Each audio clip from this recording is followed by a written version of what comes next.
big welcome to my vlog. So before we start, please don't forget to like, share, and subscribe for more learning talks from yours truly. Okay, quick question. Do you remember the time you learned how to ride a bike? You didn't learn just by listening to your parents' instructions or reading about balance, right? You learned by actually doing it, by pedaling, wobbling, and maybe even falling a few times before you figured it out. That's learning by doing, babies, and that's exactly what today's vlog is all about.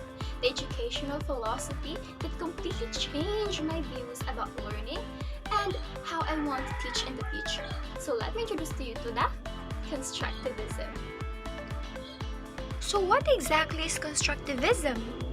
Constructivism is a learner-centered philosophy that believes knowledge is constructed and not transferred. Students aren't empty cups waiting to be filled. They build their own understanding through experience and reflection.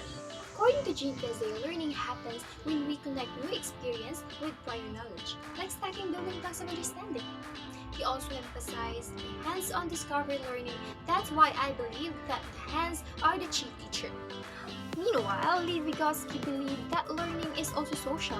He introduced the zone of proximal development, which means students learn best when they get the right amount of support or scaffolding.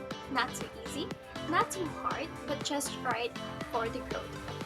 Constructivism highlights active learning, problem-based activities, social interaction, and authentic assessment, where students shows what they truly understand and not just what they have memorized. It also values reflection, metacognition, and learners' autonomy, helping students think about how they learn and take charge of it.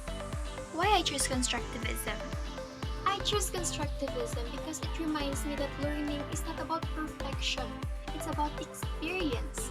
It empowers students to be curious, to ask, explore, to fail safely, and find their own answers. And as a future educator, I want to create a classroom where mistakes are stepping stones, not punishments, where students don't just learn lessons but live with them. And constructivism philosophy aligned with the kind of teacher I envision myself to be. So how will I apply constructivism in my future classroom? So here's my vision. Inquiry-based lessons, where students ask questions and explore the answers. Collaborative projects, where teamwork builds creativity and confidence. Hands-on learning, because the hands are the chief teacher after all. Reflection journals, where students think about what they have learned and how. Authentic assessments, where real-life applications instead of just paper tests. It will make them learn more because it is hands-on. So to wrap it up, constructivism comes from the word construct, meaning build.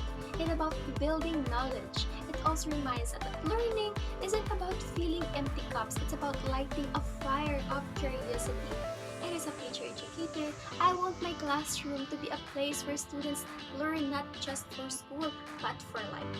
Thank you for watching, and don't forget to like, comment your thoughts, and subscribe for more learning talks. See you next time, and bye!